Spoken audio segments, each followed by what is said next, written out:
भलाई का काम है, इसको फैलाना कोई जुर्म नहीं है।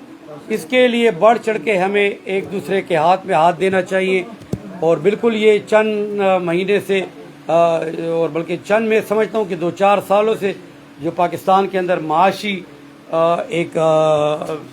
बोलचाल पैदा हुआ है, तिजारत ख़राब हो गई है, सियासत ख़राब हो गई है, रियासत ख़राब हो गई, हुकूमत ख़राब हो गई है, मदारिस मुतासिर हुई, यूनिवर्सिटी कॉलेज, इसी तरह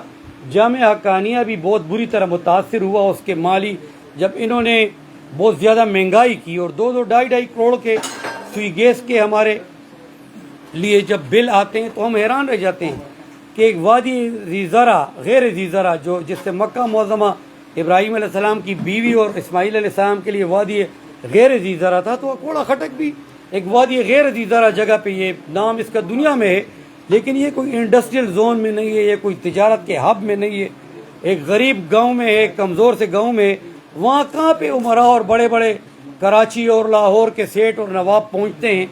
तो यही आवाज़ हमने फैलाई कि दारुल उलूम हक्कानिया इस वक्त माली बहरान का शिकार है और उससे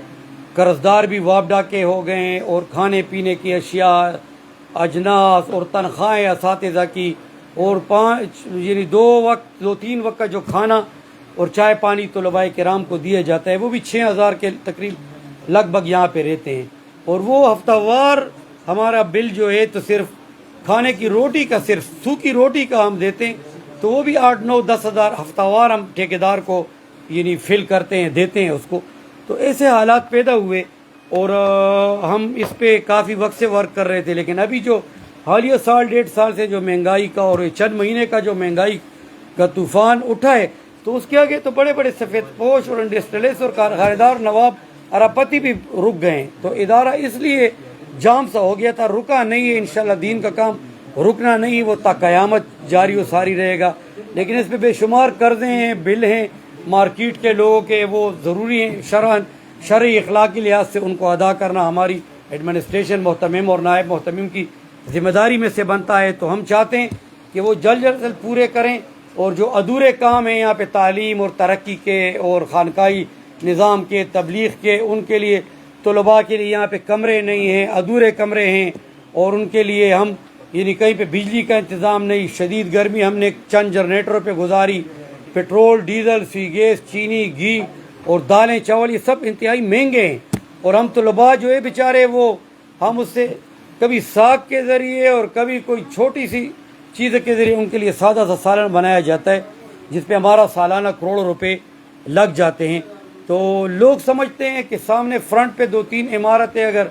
गवर्नमेंट ऑफ पाकिस्तान सूबे की KPK ने आज से 10 साल पहले शुरू की और वो अनकम्प्लीट सी रह गई है, उसके लिए भी पैसे नहीं है। सामने तो सुर्खी पाउडर, तज़ीन और आश बहुत उम्दा नज़र आ रहा है, लेकिन उसके गहराई में कई इमारतें जो हैं तो खंडरात का वो है। और उसी खंडरात में हमारे अच्छे अच्छे नेक लोगों के, तकवादार लोगों के, अमीर लोगों के लोग जो अपने यूनिवर्सिटीज़ कॉलेजेस छोड़ के आए हैं दीन को सीखने, वो भी वहाँ पे गर्मी की हालत में अपने कच्चे पक्के कमरों में जिसकी खिड़की नहीं है, रोशनदान नहीं है, उसमें वो वक्त गुजार रहे हैं। लेकिन हम किसी को दाखिले से इनकार नहीं करते। इस दफ़ा भी हमने हज़ारों लोगों को हमारा दिल चाह रहा था कि दारुल उलूम में, लेकिन जगह कहाँ करते, उनके खाने का क्या होता। हज़ारों लोग एडजस्ट हुए और हज़ारों लोग बेचारे वापस चले गए कि उनके लिए जगहों की कमी बेशी थी, लंगर के खाने का मसला था, असातिज़ा के तनख्वाहों का मसला है। और इस वक्त हम जो है तो दारू दुर्मल चोर था पुख्तों की हुई, वो भी हम अपने आप से यहाँ पे बाकायदा ट्रस्ट से चलाते हैं इदारे। तो इस चीज़ में पाकिस्तान, अहले पाकिस्तान, उम्मत मुस्लिमा जहाँ भी रहते हैं, चाहे अमेरिका और कनाडा और यूरोप अमेरिका में भी रहते हैं, वो भी मुसलमान हैं, वो भी आले इस्लाम पे, मदारिस पे, जिस तरह मक्का मदीना पे खड़ा होना फ़र्ज़ है, बैतुल मुक़द्दस शरीफ का तक़द्दुस फ़र्ज़ है। तो मैं समझता हूँ कि हमारे मदारिस और खानकाहों और मसाजिद पे भी दुनिया के जिस खित्ते में, जिस मसलक से भी हैं, देवबंदी हैं, बरेलवी हैं, आले हदीस हैं, शिया, सुन्नी, देवबंद, ये सब हम चाहते हैं कि इस्लाम के एक उस पे पेज पे जमा हो जाएं और उम्मत के लिए काम करें, रसूलुल्लाह सल्लल्लाहु अलैहि वसल्लम की मोहब्बतों की तालीम दुनिया में फैलाएं। यही काल अल्लाह और काल रसूल यहाँ के दारुल हदीस से आवाज़ उठती है। हमारे बुजुर्गान दीन, मेरे वालिद साहब हज़रत मौलाना समीउल हक शहीद नामूस रिसालत, शहीद जहाद जो हुए और शहीद कश्मीर, शहीद फ़लस्तीन, शहीद जहाद अफ़गानिस्तान और शहीद नामूस रिसालत, उन्होंने دن رات 40 50 60 80 سال ان کی عمر تھی، 84 سال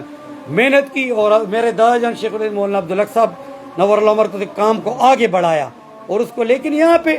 آج حکمران بھی علماء کو کچلنا چاہتے ہیں، سیاستدان بھی کچلنا چاہتے ہیں۔ وہ کہتے ہیں اگر یہ علماء اور طلباء اور یہ حکمران بن گئے، سیاستدان بن گئے، تو ہم نوابوں اور وڈیروں کا کیا بنے گا؟ اس وجہ سے دینی قوتوں کو بھی پیچھے رکھا گیا، مدارس کو بھی کمزور کیا گیا، خانقاہوں کو بھی کمزور کیا گیا۔ تو میں ریاست پاکستان سے اپیل کروں گا کہ مدارس کو اسلام کی چھاؤنیاں سمجھیں، یہ اسلام کی دفاع کی چھاؤنیاں ہیں، ان کو کمزور نہ بنائیں۔ ان پہ اتنے زیادہ بل، جس طرح قوم پہ آپ لوگوں نے تیروں کی بارش کر دیے، حکومت پاکستان سے کہتا ہوں، صوبوں کی حکومت سے کہتا ہوں، جس طرح آپ نے برا حال قوم کا کر دیا، خدا را مدارس، خانقاہوں، مساجد کا نہ کریں۔ آپ چرچ بنانے کا اعلان کرتے ہیں، ہندواڑے اور گردوارہ بنانے کا اعلان کرتے ہیں، لیکن کسی دارالعلوم پہ اگر 50-60 کروڑ روپے کوئی لیڈر، کوئی سیاستدان یا صوبائی حکومت لگا بھی لیتی ہے، پھر اس پہ بھی ہماری طرف ہاتھ اٹھتے ہیں۔ تو میں سمجھتا ہوں قوم کو جاگنا چاہیے، اور ہم سب قوم مل کے دارالعلوم حقانیہ جو دیوبند ثانی کہلاتا ہے، اہل سنت والجماعت، اور سارے مسالک کا ابا جی نے کبھی اس میں فرق دیوبندی بریلی اہل حدیث میں کبھی نہیں کیا تھا، وہ اتفاق اتحاد کے دائی تھے۔ جس طرح ہمارے اور دینی قومی رہنما اسلامی جماعتوں کے، وہ بھی اتحاد اور اتحاد کی، وہ آج دنیا میں نہیں رہے، آج اس سے لوگ فائدہ اٹھا رہے ہیں، غلط فائدہ اٹھا رہے ہیں۔ تو ہمیں اٹھ جانا چاہیے، مدارس کو ہمیں مضبوط بنانا چاہیے، ان کے وسائل کا سوچنا چاہیے، ان کو اپنے پاؤں پہ کھڑے کرنے کے لیے۔ اصل میں ہمارے مولانا عبدالحق صاحب رحمہ اللہ توکل علی اللہ کے قائل تھے، اور توکل علی اللہ جس پہ اللہ کرتا ہے تو اس کی کبھی بھی سورہ واقعہ اور تبارک الذی، سورہ یاسین، سورہ رحمان شریف اور یہ چیزیں ہمارے بزرگان دین پڑھتے ہیں، اور قرآن حدیث کی برکات ہمیشہ 75 سال سے یہ اس پہ کئی دفعہ سخت خراب حالات بھی آئے، لیکن اللہ تعالیٰ نے اس کو حالات سے نکالا۔ آج حقانیہ کافی بلڈنگوں اور دنیاوی لحاظ سے اور اخروی لحاظ سے اور تعلیمی لحاظ سے، رونق کے لحاظ سے آگے بڑھ گیا ہے، لیکن اس کی مالی معیشت اور خزانہ کمزور ہے، جس پہ رات دن اخراجات ہوتے ہیں، طلباء، علماء پہ، اور جو مسافروں پہ یہاں پہ آتے ہیں ان پہ خرچے ہوتے ہیں۔ ایک لنگر رات دن ہزاروں افراد کا صبح شام چلتا ہے۔ تو یہ مولانا عبدالحق صاحب رحمہ اللہ علیہ جو دارالعلوم دیوبند سے تشریف لائے، اور سارے افغانستان اور پاکستان اور امت مسلمہ اور سینٹرل ایشیا کے علماء کے جید استاد تھے، معلم تھے، مدرس تھے، ان کا روحانی سلسلہ آج ہم نے اگر پھیلانا ہے تو ہم نے ساتھ بھرپور انداز سے یہ آواز اعلیٰ پاکستان تک پہنچنی ہے۔ میں آپ کو کچھ نمبرز دے دیتا ہوں، آپ کو دے دیتا ہوں، وہ بھی آپ اپنے اس پہ آپ بینکس پہ ذریعے اعتماد کر کے بیچ سکتے ہیں، اور کچھ ایزی پیسہ والے پہ بھی ذرا احتیاط کی جائے کہ جو دارالعلوم حقانیہ کے متعلق لوگ ہیں ان کو بھیجا جائے، اور اگر اسی طرح ہر آدمی ایزی پیسہ سے پیسہ منگائے تو آفیشیل اکاؤنٹس میں آپ کو دے دوں گا، محتمم، نائب محتمم سب کے آپ کو میں شیئر کر دوں گا، اس پہ آپ ضرور حصہ بھرپور لیں۔ اور یہ ایک پائی بھی ہم پہ حرام ہے، ہمارے بچوں، ہماری اولاد پہ حرام ہے۔ زکوٰۃ اور صدقات خیرات ہم علماء حق کو کبھی ہمارے آباء و اجداد نے یہاں سے تنخواہیں نہیں اٹھائی ہیں، میں بھی نہیں اٹھاتا الحمدللہ، اور اپنی جیب سے بھی ہم اپنے بچوں کے لا کے یہاں پہ جتنی ہمارے استطاعت ہے دیتے ہیں۔ تو آپ بھی بڑھ چڑھ کے دارالعلوم حقانیہ کی مدد کریں، انشاءاللہ یہ پاکستان کی مدد ہوگی، امت مسلمہ کی ہوگی، حرمین کی مدد ہوگی، فلسطین کی آزادی کی مدد ہوگی، کشمیر کے مظلوم مسلمانوں کی مدد ہوگی، اور یہ اہلیان پاکستان، پشتون قبائل، پنجابیوں، سندھیوں، بلوچوں جو مظلوم ہیں ان سب کی مدد ہوگی، کیونکہ پورے پاکستان کے بچے یہاں پہ پڑھتے ہیں۔ ہم نے کسی لسانی فرقہ واریت اور اس میں کبھی یقین نہیں رکھا۔ تو آج میری ایک دفعہ آپ سے پھر اپیل ہے کہ دارالعلوم کو دانے در میں سخنے اس کی بھرپور، یہ حضرت مولانا عبدالحق صاحب شیخ الحدیث